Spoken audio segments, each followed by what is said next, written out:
ये तो आप जानते हैं कि ड्रग मामले में रिया चुड़ैल सलाखों के पीछे पहुंच चुकी है। एनसीबी ने उसकी गिरफ्तारी कर ली है। तो आज हम आपके लिए वो 5 सवाल लेकर आए हैं जिसने चंट चालाक रिया को भी सलाखों के पीछे पहुंचा दिया, जिनका वो कोई जवाब नहीं दे पाई। मगर उससे पहले हम आपसे कहना चाहेंगे कि अगर आप भी चाहते हैं कि अब ये चुड़ैल जेल में ही सड़ती रहे और कभी बाहर न निकल पाए और इन्हीं 14 दिनों के दौरान सीबीआई भी इस पर लगे आरोप साबित कर दे, तो इस खबर को ज्यादा से ज्यादा लाइक और शेयर कर अपना प्यार और सपोर्ट दिखाएं। सुशांत के इंसाफ की इस मुहिम में हमारी ताकत बनने के लिए हमारे चैनल को सब्सक्राइब करें और बेल आइकन भी जरूर से प्रेस कर लें ताकि आपसे कोई अपडेट मिस न हो पाए। तो एनसीबी के अधिकारियों ने रिया से पूछा, क्या महेश भट्ट ड्रग रैकेट चलाते हैं? सवाल सुनते ही रिया के रोंगटे खड़े हो गए, क्योंकि ये सवाल तो रिया के सिलेबस से बाहर का था। पूछताछ के इस पेज तक पहुंचने के बाद रिया की गिरफ्तारी तय हो चुकी थी। दोस्तों, उसे गिरफ्तार करने में एनसीबी को इन 5 सवालों ने सबसे ज्यादा मदद की। उन्हीं 5 सवालों का विश्लेषण आज हम आपके लिए लेकर आए हैं। तो ये सवाल सुनने के बाद काफी देर तक चुप रही रिया घबराते हुए बोली, इस खबर की मुझे कोई जानकारी नहीं है सर। एनसीबी ने अगला सवाल करते हुए पूछा कि आपके घर में कौन कौन ड्रग लेता है? गिरफ्तारी की कगार पर पहुंच चुकी रिया यहाँ भी झूठ बोलने से बाज नहीं आई और बोली कि मेरे घर में कोई ड्रग नहीं लेता।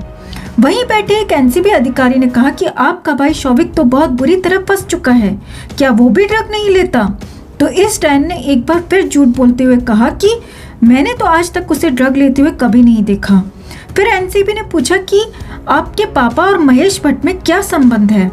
इस सवाल का जवाब आसानी से देते हुए रिया ने कहा कि दोनों बहुत अच्छे दोस्त हैं। आगे बढ़ते हुए जवाब दिया कि कभी कभी मेरे पापा और महेश भट्ट साथ में चाय कॉफी ले लेते हैं। रिया को बीच में ही रोकते हुए अधिकारी ने व्यंग में पूछा कि क्या चाय कॉफी में वो 4 बूंदे भी मिलाते हैं? तो रिया ने बेशर्मी से मुस्कुराते हुए जवाब दिया, मैंने तो कभी उन्हें कुछ मिलाते हुए नहीं देखा सर। फिर रिया से अगला सवाल पूछा गया कि क्या आपके पापा और महेश भट्ट साथ मिलकर ड्रग का बिजनेस करते थे? जवाब देते हुए रिया ने कहा, आप लोगों ने तो हमारे घर पर छापेमारी की थी, लेकिन आप लोगों को कोई ड्रग नहीं मिले। अगर पापा ड्रग लेते या ड्रग का बिजनेस कर रहे होते तो आप लोगों को हमारे घर में ड्रग जरूर मिलता। अधिकारी ने आगे बढ़ते हुए पूछा, आपको किसने कहा कि आपके घर से हमें ड्रग नहीं मिला? तो रिया ने जवाब दिया, मीडिया से खबर मिली सर, टीवी पर देखा मैंने।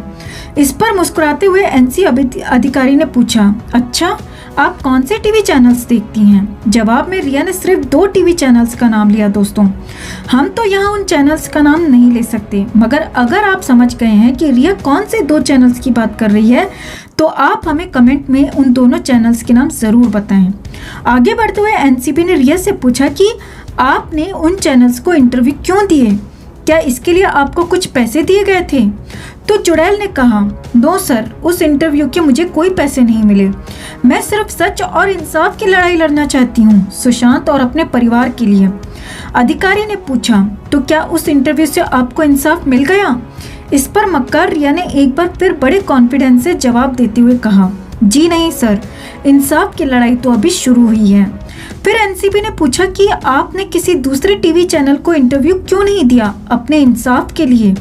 जवाब देते हुए बेशर्म रिया बोली कि sir, it's my personal choice, मैं जिसे चाहे इंटरव्यू दूं, ये आपके काम की बात नहीं। इस पर एनसीबी अधिकारी ने पूछ लिया, वैसे क्या आप अर्नब गोस्वामी को जानती हैं? कैसी रिपोर्टिंग करते हैं वो? क्या ख्याल है आपका उनके बारे में? तो दोस्तों, रिया ने यहाँ जो जवाब दिया सुनकर यकीन नहीं कर पाएंगे आप। ऐसा जवाब दिया जिसे सुनकर मानो अधिकारी के सर के बाल भी उड़ गए। बड़ी बेशर्मी से रिया बोली, कौन अर्नब गोस्वामी? मैं इन्हें नहीं जानती, नहीं कभी मैंने इनका नाम सुना है। आगे बढ़ते हुए अधिकारी ने रिया से पूछा कि आप राजदीप सरदेसाई को कैसे जानती हैं? जवाब देते हुए रिया ने कहा, उनके बारे में मैंने सबसे पहले महेश भट्ट से सुना था। आगे बढ़ते हुए रिया ने कहा कि राजदीप जी एक अच्छे, सच्चे और बेहद ईमानदार पत्रकार हैं और बाकी सारे मुझे फालतू लगते हैं। एनसीबी ने रिया से पूछा कि क्या आप मेडिकल टेस्ट के लिए तैयार हैं? चौंकते हुए रिया ने पूछा, क्यों सर, आप मेरा मेडिकल टेस्ट क्यों करवाना चाहते हैं? जवाब देते हुए अधिकारी ने कहा कि आपकी गिरफ्तारी होने वाली है मिस रिया, और गिरफ्तारी से पहले आपकी मेडिकल रिपोर्ट हमें चाहिए होगी। ये बात सुनते ही रिया के कान खड़े हो गए और उसने इमोशनल ड्रामा शुरू कर दिया। गिरफ्तार होने से पहले भी रोने धोने की नौटंकी शुरू कर दी और कहने लगी कि मैंने कभी ड्रग नहीं लिया, सिर्फ सुशांत ही ड्रग लेता था। ताबड़तोड़ अगले सवाल में अधिकारी ने पूछा कि फिर जो आपके व्हाट्सएप चैट्स वायरल हुए हैं, क्या वो सब गलत हैं? जवाब देते हुए रिया ने कहा कि उन दिनों मेरे फोन हैक हो गए थे और मेरे फोन से किसी ने ड्रग के बारे में बातें इधर उधर सेंड कर दी, जिसकी मुझे कोई जानकारी नहीं है। रिया के इस कदर सरेआम झूठे बयान के बाद एनसीबी अधिकारी बेहद गुस्से में आ गए और उसमें से एक अधिकारी ने रिया के नार्को टेस्ट के लिए ऐलान कर दिया।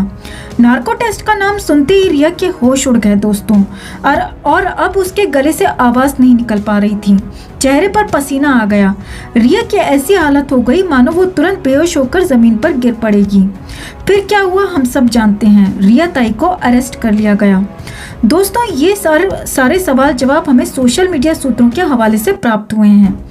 हम इनकी पुष्टि नहीं कर सकते, लेकिन एक बात तो तय है दोस्तों कि रिया दुनिया की नंबर 1 झूठी लड़की है, जिसने न सिर्फ खुद बल्कि अपने परिवार, अपने दोस्तों तक को सुशांत के पैसों पर ऐश कराई।